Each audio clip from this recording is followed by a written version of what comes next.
Vietnam's most risky rescues for U.S. soldiers happened when Dustoff helicopters flew into hell itself. These weren't just dangerous missions, they were calculated suicide runs that pilots took anyway because wounded men were bleeding out in the jungle below.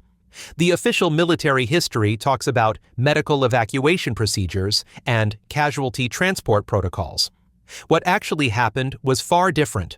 Unarmed Huey helicopters marked with red crosses flew straight into active firefights, hovering motionless while enemy gunners zeroed in on them like target practice. The numbers tell the brutal truth. Out of roughly 3,400 Dustoff crewmen who served, 211 were killed and 925 wounded. They had a 1 in 3 chance of taking fire on some routes, turning every launch into a coin flip with death. These crews flew 496,000 missions and saved 900,000 Allied personnel, but the cost was measured in young men who never made it home. This breakdown comes from Army medical histories, pilot memoirs, and after-action reports that document what really happened when that golden hour rule met Vietnamese reality. If you're a veteran watching this, you know these stories already. For everyone else, prepare to learn about the most dangerous job in Vietnam that nobody talks about. If you value unvarnished military truth, subscribe. Check the description for full sourcing. The call sign Dustoff became synonymous with hope in Vietnam, but it started as just another military designation when the 57th Medical Detachment arrived in April 1962 with 5 UH-1 Huey helicopters. Within months, that call sign would become generic for all medical evacuation missions, and by war's end, it represented something close to mythology among American ground troops. The reality behind that mythology was far more complex and deadly than anyone anticipated when those first Hueys touched down at Tan Son Nhut Air Base. The official doctrine seemed straightforward enough. Dustoff aircraft would be marked with prominent red crosses, theoretically protected under the Geneva Conventions. The plan emphasized rapid but secure evacuations, with medevac helicopters entering landing zones only after they had been cleared of enemy activity. Pilots received training on coordination with gunships, artillery preparation, and the use of smoke to mask their approaches. The medical mission was supposed to be different from combat operations, existing in a protected category that even enemy forces would respect. The Bush told a different story entirely. From the earliest missions, Viet Cong and North Vietnamese forces demonstrated that they had no intention of honoring the Red Cross markings. If anything, those distinctive medical symbols seemed to draw enemy fire rather than deflect it. Dustoff crews quickly learned that waiting for truly secure landing zones meant watching American soldiers bleed to death, while radio calls for help grew increasingly desperate. The choice became brutally simple: fly into active firefights or leave men to die. The numbers that emerged from Vietnam's medical evacuation effort reveal the scale of what Dustoff crews accomplished and endured. Approximately 7,013 UH-1 helicopters served in Vietnam during the conflict, with medevac variants representing a significant portion of that fleet. These aircraft and their crews managed to airlift over 100,000 patients during the war, a staggering figure that represented countless individual acts of courage under fire. The broader statistics are even more remarkable. Vietnam medevac crews flew roughly 496,000 missions and evacuated approximately 900,000 wounded Allied personnel throughout the conflict. Behind those impressive numbers lay a human cost that military planners had not fully anticipated. Around 3,400 Dustoff crewmen served during the Vietnam War, but their casualty rates told a story that contradicted their formally non-combatant medical role. 211 crew members were killed in action, while 925 others suffered wounds serious enough to require medical treatment themselves. These figures meant that Dustoff crews faced casualty rates that rivaled or exceeded those of many combat units, despite their theoretically protected status. Infantry soldiers developed an almost mystical view of Dustoff capabilities, summarizing their faith in a simple phrase that became legendary: "They always came." This wasn't mere sentiment or military bravado. Ground troops witnessed Dustoff helicopters descending into landing zones that experienced gunship pilots considered suicidal.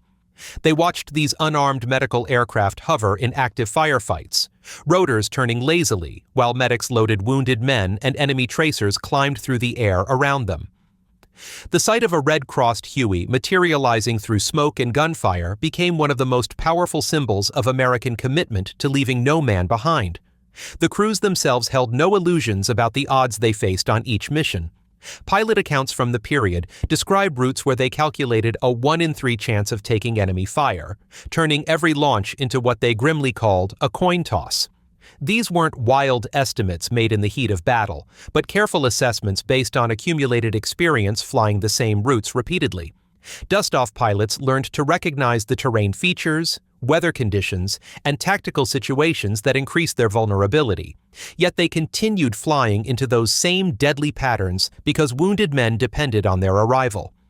The emotional weight of the Dustoff mission extended far beyond the aircraft crews themselves.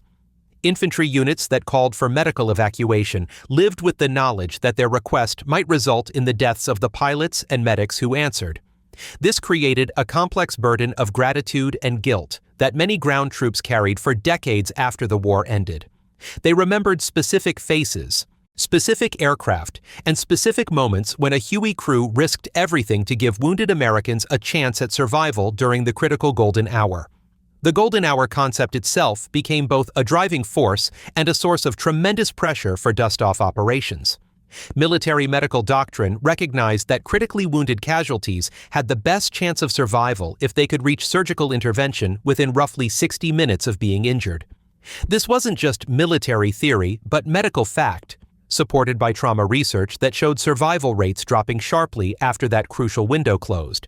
For Dustoff crews, the golden hour created constant pressure to launch regardless of weather, time of day, or enemy activity in the target area. What made Dustoff missions particularly dangerous was the predictable nature of medical evacuation flight profiles. Unlike combat helicopters that could vary their approach routes, altitudes, and speeds to confuse enemy gunners, medevac aircraft were constrained by the location of wounded soldiers and the requirements of their mission. They had to fly to specific coordinates, slow to a hover or near hover for loading, and remain stationary for whatever time it took to get wounded men aboard. This predictability made them ideal targets for enemy forces who quickly learned to position weapons along likely medevac routes and around areas where American units operated frequently. The result was a deadly dance where Dustoff crews flew into situations that resembled elaborate ambushes designed specifically to kill the helicopters that came to rescue wounded Americans. The UH-1D and UH-1H Iroquois helicopters that carried the Dustoff mission were never designed to be flying ambulances, but necessity transformed these utility aircraft into the backbone of Vietnam's medical evacuation system. The basic Huey airframe consisted of aluminum skin stretched over a lightweight structure with large plexiglass windows that provided excellent visibility for the crew but offered virtually no protection against enemy fire. When configured for medical missions, these aircraft carried litters mounted along the cabin walls, internal fuel tanks, oxygen systems, and basic medical equipment, but the red cross markings painted on their sides represented their most significant defensive feature. Military doctrine emphasized the Huey's versatility as a multi-role platform capable of carrying several litter patients along with a full medical crew while maintaining reasonable speed and agility. The reality of Vietnam operations revealed the harsh compromises built into this configuration. To maximize fuel capacity and patient load, many Dustoff birds flew with reduced armor protection and minimal defensive armament. Some crews removed door-mounted machine guns entirely to save weight and maintain their non-combatant status, leaving these aircraft essentially naked against the 12.7mm heavy machine guns and rocket-propelled grenades that Vietnamese forces increasingly deployed against helicopter targets. The technical specifications of the Dustoff Huey tell the story of an aircraft pushed to its operational limits. The single Lycoming T-53 turboshaft engine produced between 1,400 and 1,700 shaft horsepower depending on the variant, giving the helicopter a cruise speed of approximately 125 knots and a range of roughly 315 nautical miles under ideal conditions. A typical medevac crew consisted of 4 men: pilot, co-pilot, crew chief, and medic, though some missions flew with reduced crew to accommodate additional patients. The aircraft could carry 6 to 9 passengers in a utility configuration, or 4 to 6 litter patients when set up for medical evacuation, with a maximum gross weight hovering around 9,500 to 10,500 pounds. These numbers looked reasonable on paper, but Vietnam's operational environment made every flight a struggle against physics and enemy fire. Crews loved the Huey's reliability and lifting power, but they learned to hate how every round seemed to punch straight through the thin aluminum skin. The crew chief and medic worked in what amounted to a cramped, noisy metal box with blood on the floor, hydraulic fluid dripping from overhead systems, and no meaningful armor between them and whatever weapons were firing from the tree line below. When conventional landing zones were unavailable, Dustoff crews resorted to hoist operations that pushed both aircraft and crew to their limits. These missions required the helicopter to hover above triple canopy jungle at altitudes of 150 to 250 feet, while a mechanical winch lowered a cable and rescue litter through the trees to reach wounded soldiers who had no other means of evacuation. Military training manuals described hoist procedures as technically demanding but manageable operations, where pilots maintained stable hover positions using instruments and visual references, while crew members operated the extraction equipment. The reality of jungle hoist missions bore little resemblance to training scenarios conducted over safe landing fields. Hovering at 200 feet in a fixed position transformed the Huey into a stationary target that every enemy weapon in the area could engage with relative ease. The rotor wash created distinctive visual and auditory signatures that advertised the helicopter's presence from miles away, while pilots often lost crucial visual references due to weather, smoke, or the dense jungle canopy itself. Mechanical problems with the hoist system were common and potentially catastrophic. Cables could jam or tangle in the trees, loads could begin spinning uncontrollably during extraction, and the entire operation could collapse into disaster if the aircraft took damage while committed to the hover.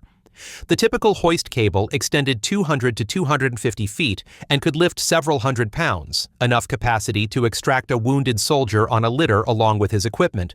Case studies from 1969 operations, including detailed accounts from Lieutenant Colonel Steve Vermillion, document successful hoist extractions from destroyed tanks and dense jungle positions, but these victories came at enormous risk to the aircrew. Ground troops watching these operations experienced a mixture of terror and relief as they observed a swinging metal basket descending through the jungle canopy, while enemy tracer fire climbed toward the helicopter, maintaining its vulnerable hover above them. For pilots and medics, hoist calls represented some of their most dreaded missions because they eliminated the aircraft's primary defensive advantages, speed and maneuverability. The helicopter could neither evade incoming fire nor vary its position to confuse enemy gunners. Success depended entirely on engine reliability and crew coordination, while every hostile weapon within range zeroed in on their fixed position. Many veterans describe these operations as exercises in controlled terror, where professional competence and raw courage were the only barriers between mission success and catastrophic failure. Weight, fuel, and range calculations created another invisible enemy that could kill Dustoff crews as efficiently as enemy gunfire. Every mission required careful balance between fuel load, patient capacity, and aircraft performance. But Vietnam's tropical climate made these calculations even more critical. High temperature and humidity reduced both rotor efficiency and engine output, creating density-altitude conditions that dramatically decreased the helicopter's ability to hover or climb with heavy loads. Military flight planning charts provided safe operating parameters that matched fuel requirements, air temperature, altitude, and payload to acceptable performance margins. Vietnam operations regularly pushed these limits to their breaking point and beyond. Pilots routinely flew near or above recommended gross weights to maximize the number of wounded they could evacuate in a single trip, accepting reduced climb performance and virtually no safety margin in case of engine failure. Since the Huey had only one engine, any mechanical problem during these overweight operations almost guaranteed a crash. Fuel capacity allowed roughly 2 to 3 hours of flight time depending on the load, but actual missions often involved multiple short trips between pickup points and medical facilities, compounding crew fatigue while consuming fuel at higher than normal rates. Veterans remember pilots telling medics to jettison gear or ammunition to reduce weight enough for the aircraft to clear trees or mountainous terrain on departure. Many crews quietly broke official weight restrictions, choosing to overload their helicopter rather than leave wounded men behind, knowing that this decision might be what killed them during the critical climb-out phase when the aircraft was most vulnerable to both mechanical failure and enemy fire. Hot landing zones represented the ultimate test of Dustoff courage, forcing unarmed medical helicopters into carefully constructed kill zones where enemy forces had positioned weapons specifically to destroy rescue aircraft. These weren't random firefights where medevac helicopters happened to arrive during combat operations. Vietnamese forces deliberately created ambush scenarios in valley floors, rice paddies, and hilltop positions where the geometry of the terrain channeled approaching helicopters into predictable flight paths that multiple weapon systems could engage simultaneously. The tactical reality meant that calling for medical evacuation often triggered a deadly chess match where enemy commanders used wounded Americans as bait to draw helicopters into elaborate traps. Military doctrine called for coordination with gunship escorts, artillery preparation, and smoke screens to mask medevac approaches, with the medical helicopter entering the landing zone only after ground commanders declared it relatively secure. The procedural framework assumed that combat units would establish defensive perimeters around casualty collection points, and that supporting fires would suppress enemy weapons before the vulnerable Dustoff aircraft committed to its approach. These procedures worked well in training exercises and ideal tactical situations, but Vietnam's operational tempo rarely allowed for textbook coordination. In practice, Dustoff crews often launched before gunship escorts arrived on station or found themselves orbiting casualty sites while ground commanders screamed over radio frequencies that wounded soldiers would die without immediate evacuation.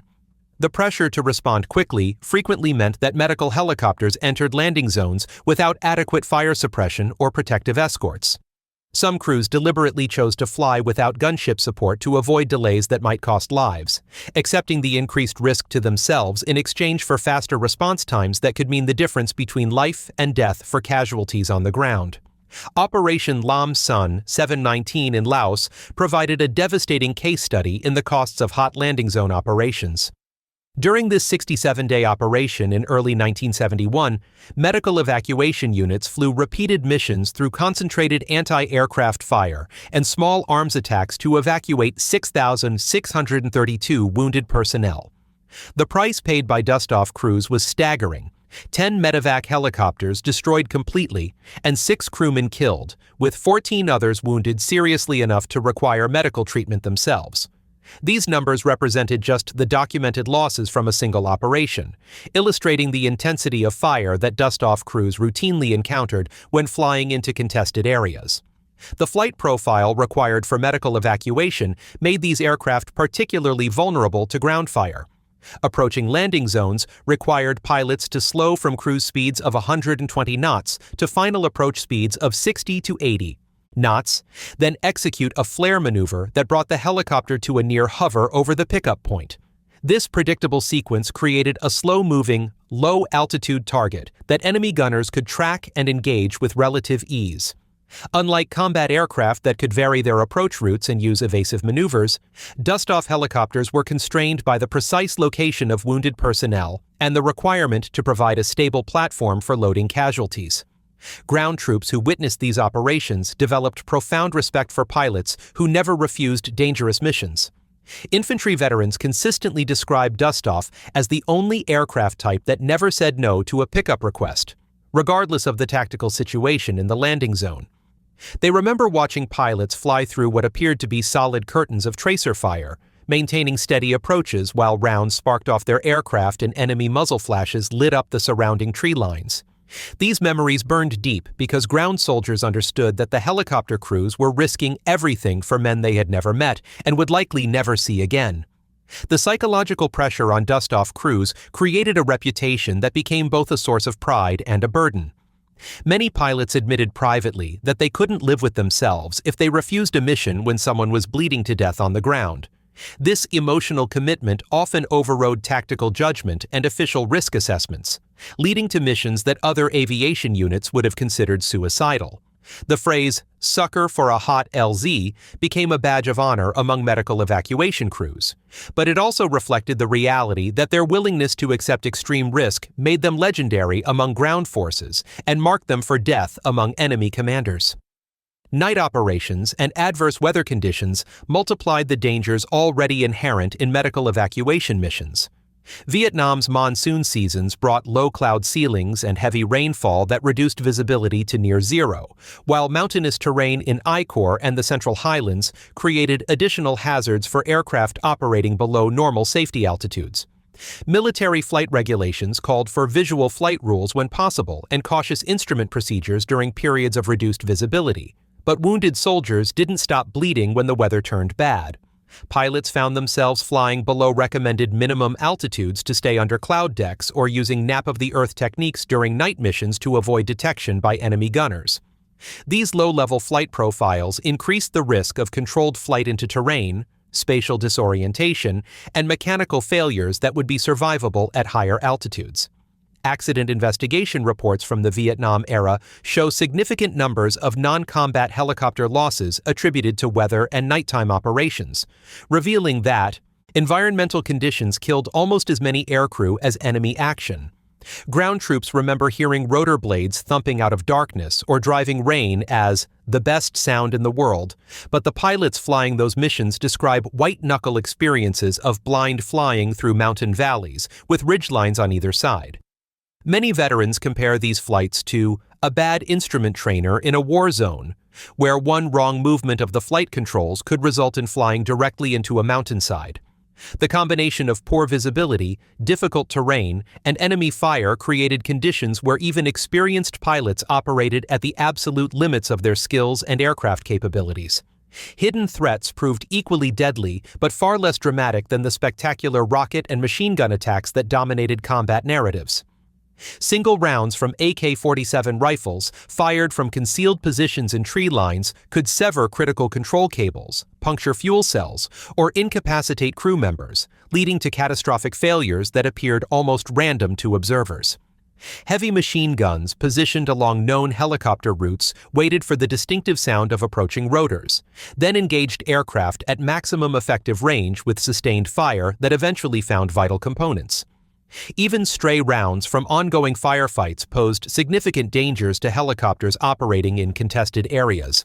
The large, slow-moving profile of a Huey helicopter made it vulnerable to bullets that weren't even aimed at the aircraft specifically.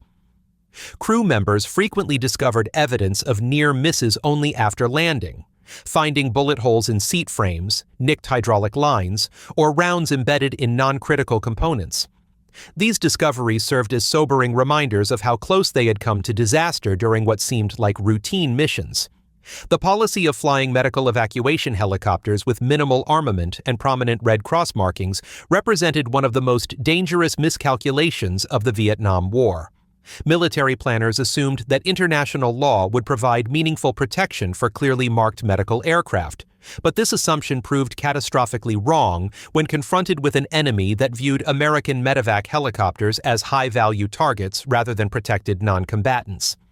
The Red Cross that was supposed to serve as a shield became what many Dustoff crews bitterly described as a bullseye painted on their aircraft for enemy gunners to aim at.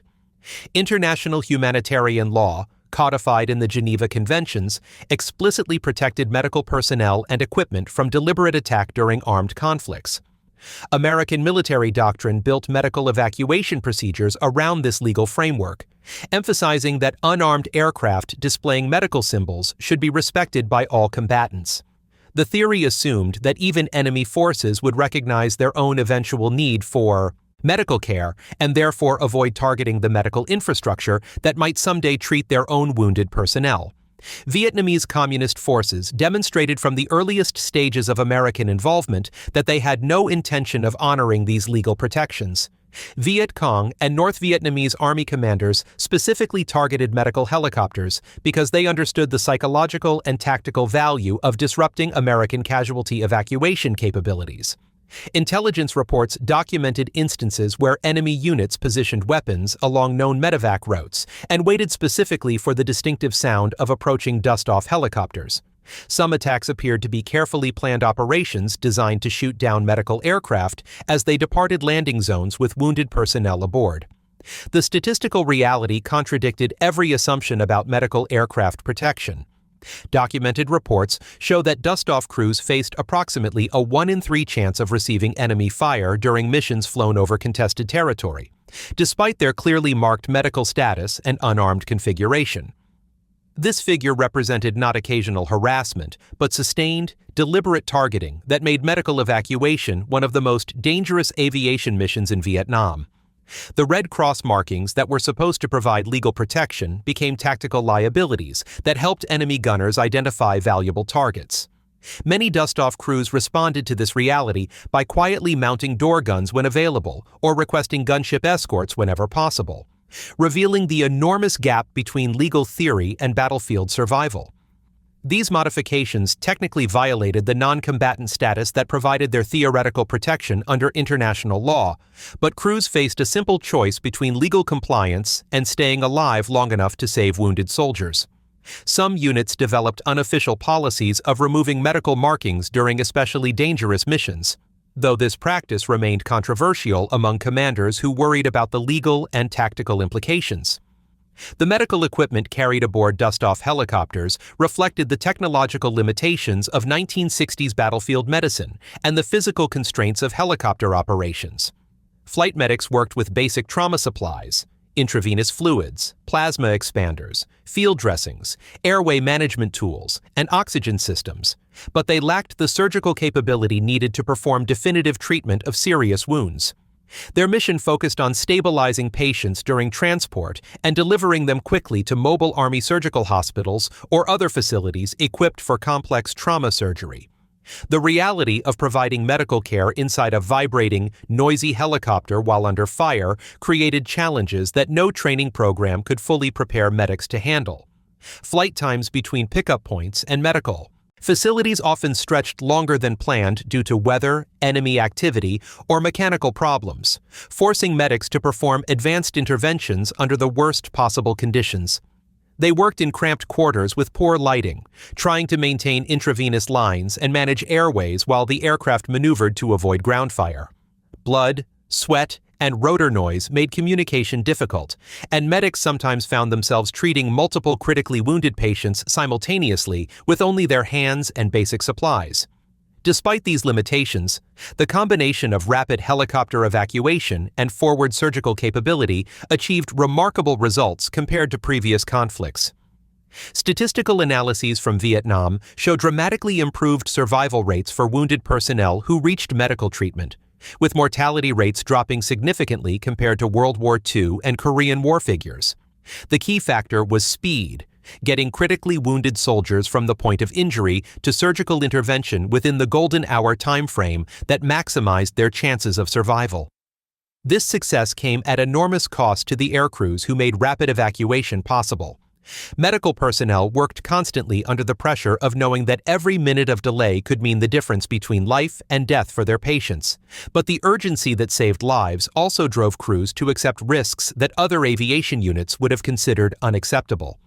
The emotional weight of this responsibility created a culture where refusing dangerous missions felt like betraying the wounded soldiers who depended on their courage.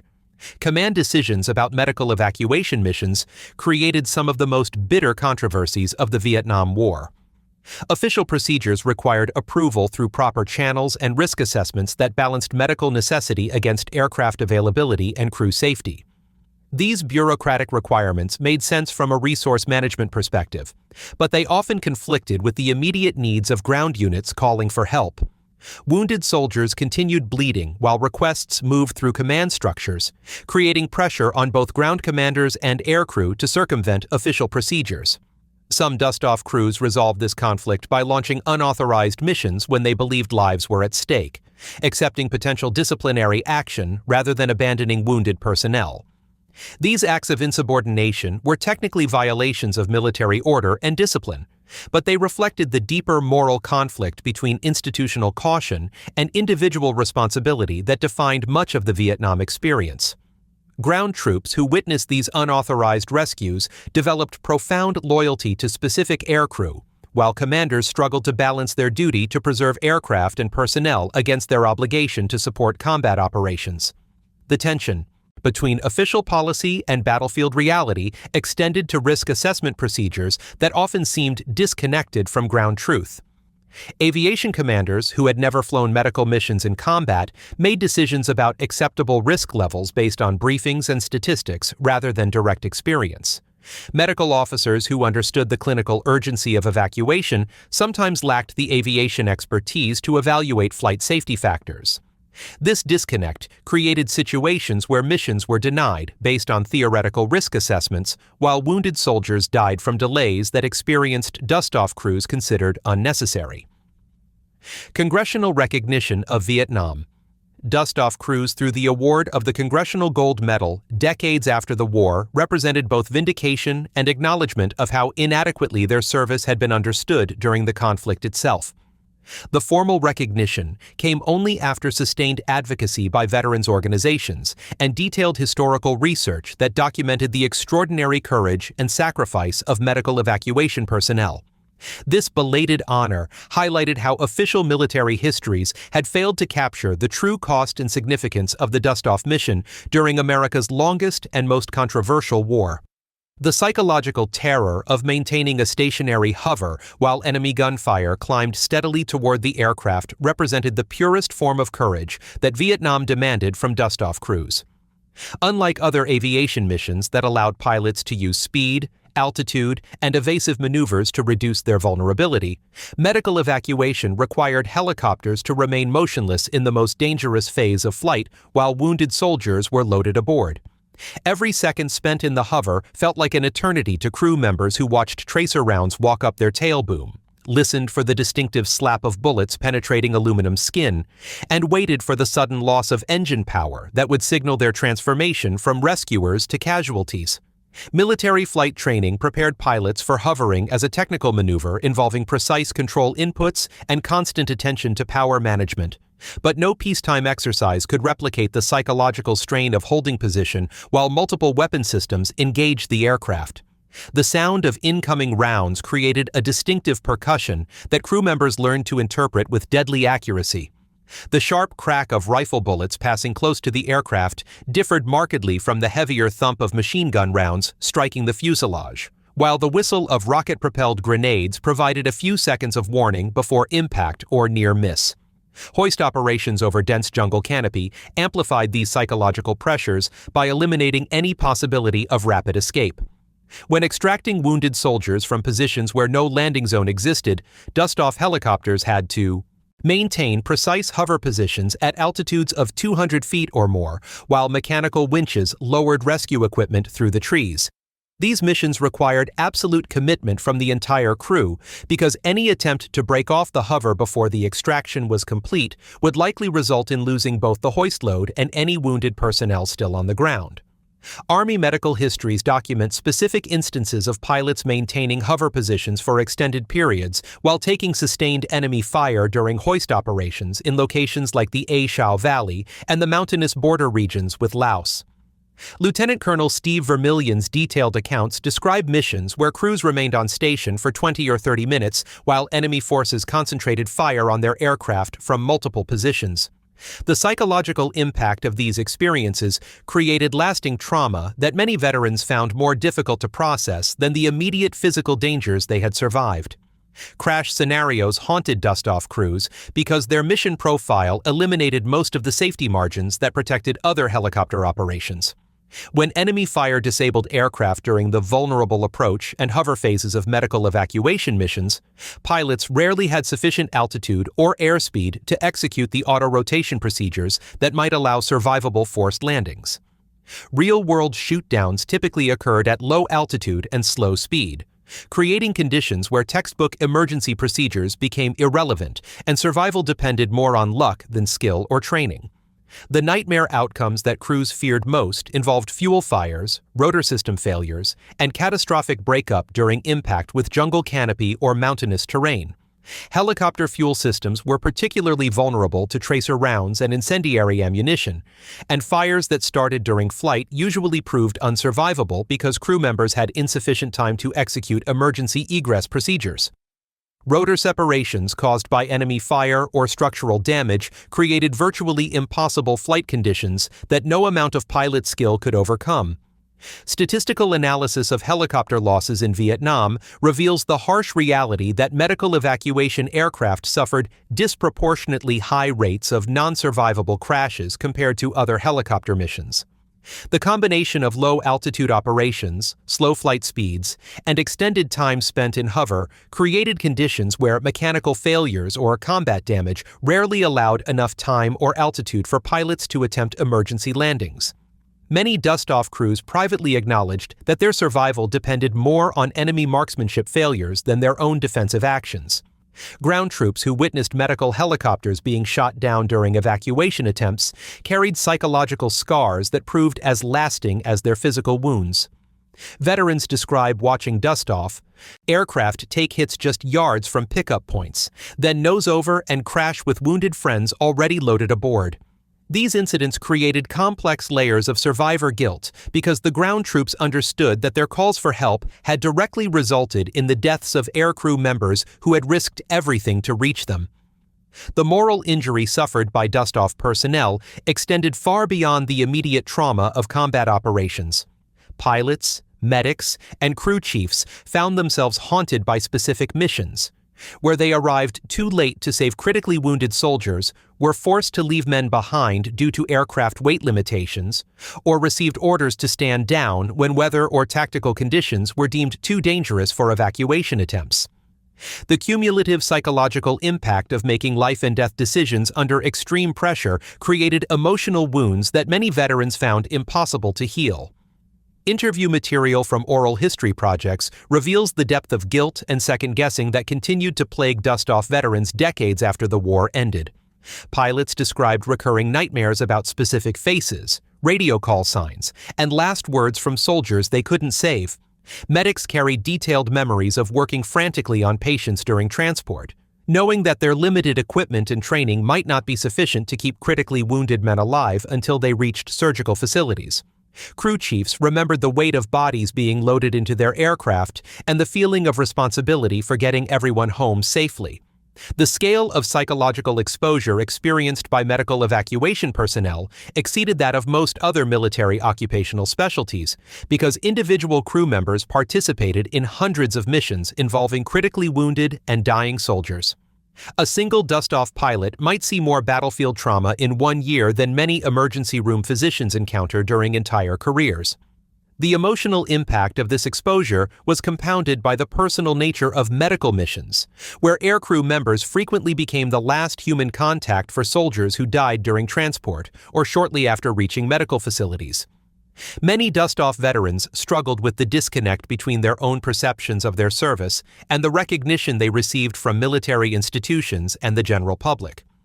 Crews often minimized their heroism by insisting they had simply done their jobs.